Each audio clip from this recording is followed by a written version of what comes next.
Hello everyone.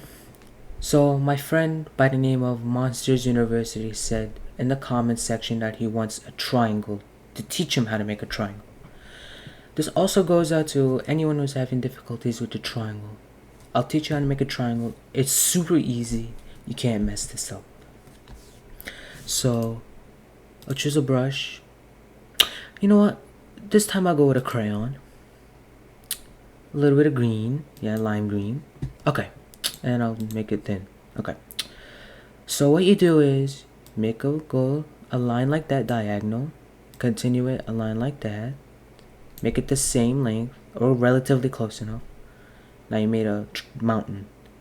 But then you finish it off with a line at the bottom. And there you go. That's a triangle. You can make little triangles. You can make really, really big triangles. You can even make really narrow triangles. Or really narrow triangles.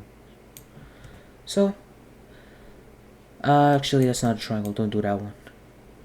So, I hope this helps. And thank you for watching. Like, subscribe, and hit the bell. Thank you.